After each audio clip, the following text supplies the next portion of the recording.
नमस्कार, मैं हूँ डॉक्टर निर्मला तड़ागी। नमस्कार, मैं हूं सुनील तिवारी।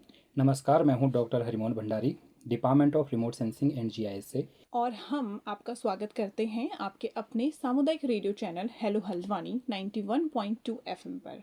आज हम विशेष कार्यक्रम पर चर्चा करने के लिए यहाँ पर हैं, जिसका विषय है विक्रम साराभाई से आज तक भारत की रिमोट सेंसिंग यात्रा। हर वर्ष 12 अगस्त को नेशनल रिमोट सेंसिंग डे मनाया जाता है। यह दिन भारत के महान वैज्ञानिक और इंडियन स्पेस प्रोग्राम के पायोनियर डॉक्टर विक्रम साराभाई की जयंती से जुड़ा हुआ है।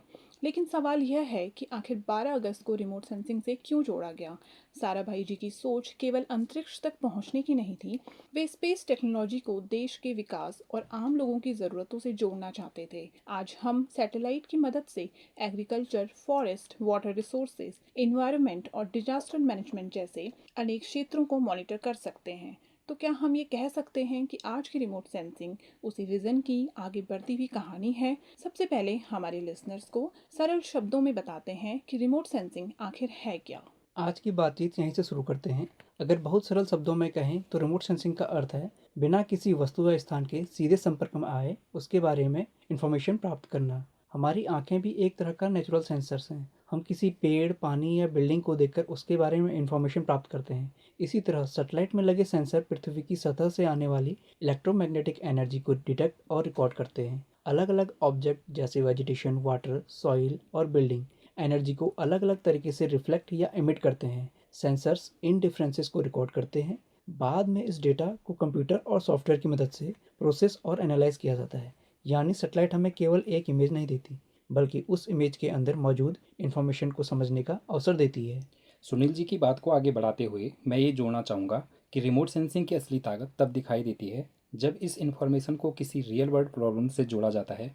मान लीजिए हमें किसी बहुत बड़े फॉरेस्ट एरिया या माउंटेनियस रीजन की स्टडी करनी है, तो हर जगह फिजिकली जाकर सर्वे करना हमेशा आसान नहीं होता।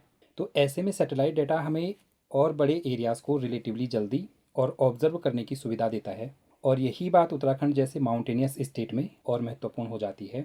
बिल्कुल, और यहीं पर मुझे लगता है कि साराभाई जी का विजन और आज की टेक्नोलॉजी के बीच एक कनेक्शन दिखाई देता है।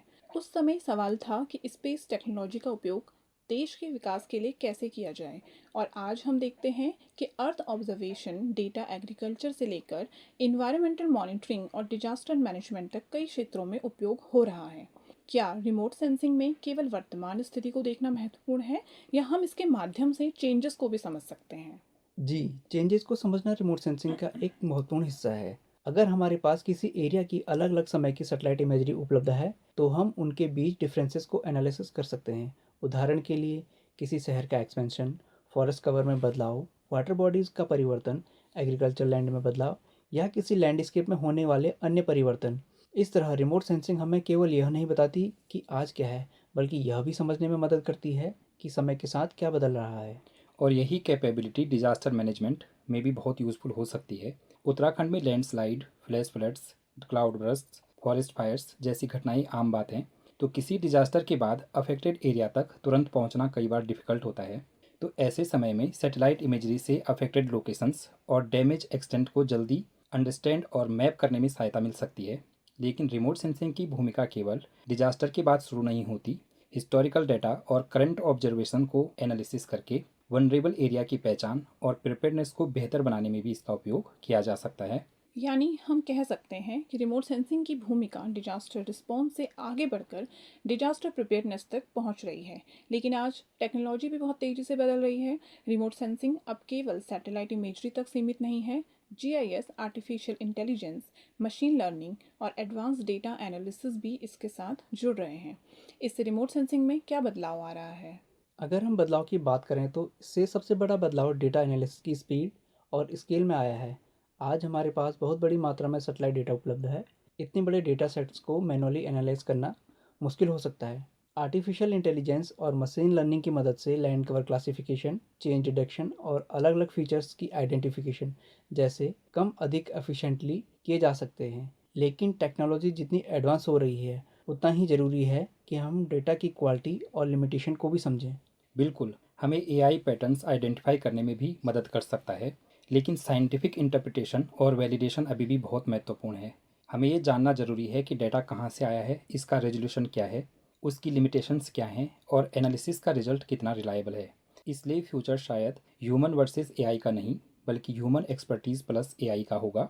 और रिमोट सेंसिंग का उद्देश्य केवल बेहतर मैप्स बनाना नहीं होना चाहिए, हमें इन मैप्स और इन्फॉर्मेशन को बेटर प्लानिंग, रिसोर्स मैनेजमेंट और डिजास्टर प्रिपेयरनेस में कन्वर्ट करना होगा। और शायद यही बात हमें वापस नेशनल रिमोट सेंसिंग डे के मूल उद्देश्य तक ले जाती है। यह दिन केवल एक टेक्नोलॉजी की उपलब्धियों को सेलिब्रेट करने का अवसर नहीं है, ये उस विज़न को याद करने का अवसर भी है जिसमें स्पेस टेक्नोलॉजी को नेशनल डेवलपमेंट से जोड़ने की सोच थी। अगर आज की स्थिति देखें तो उस विजन की दिशा में हमने काफ़ी प्रोग्रेस की है। Satellite technology, earth observation, GIS और डेटा एनालिटिक्स ने हमारे लिए धरती को समझने के लिए नए रास्ते खोले हैं, लेकिन अभी भी बहुत कुछ किया जाना बाकी है। खासकर उत्तराखंड जैसे माउंटेनियस रीजन में हमारे सामने climate change, natural hazards, changing land use और नेचुरल रिसोर्सेज के सस्टेनेबल मैनेजमेंट जैसी बड़ी चुनौतियां हैं। इन चैलेंजेस को समझने और बेहतर डिसीजन लेने में रिमोट सेंसिंग और जीआईएस की भूमिका आने वाले समय में और बढ़ सकती है। लेकिन इसके लिए केवल टेक्नोलॉजी पर्याप्त नहीं है, हमें quality data, scientific research, field observation और ट्रेंड प्रोफेशनल्स, इन सभी को साथ लेकर चलना होगा। तो आज की हमारी बातचीत से एक बात स्पष्ट होती है कि रिमोट सेंसिंग केवल अंतरिक्ष से धरती की तस्वीर लेने की टेक्नोलॉजी नहीं है, ये धरती को समझने, उसमें होने वाले बदलावों को पहचानने और उन बदलावों के आधार पर बेहतर डिसीजन लेने की एक साइंटिफिक अप्रोच है। और इसकी यात्रा में हमें एक महत्वपूर्ण बात सिखाती है। टेक्नोलॉजी की असली सफलता केवल इस बात में नहीं कि हम कितना एडवांस डेटा कलेक्ट कर सकते हैं। सफलता तब है जब डेटा को यूज़फुल इन्फॉर्मेशन और मीनिंगफुल एक्शन में बदला जा सके। और शायद नेशनल रिमोट सेंसिंग डे पर हमारे लिए सबसे महत्वपूर्ण सवाल यही है, हमारे पास इतनी पावरफुल टेक्नोलॉजी है तो हम इसका उपयोग अपने समाज, अपने इन्वायरमेंट और अपने फ्यूचर को बेहतर बनाने के लिए किस तरह करेंगे।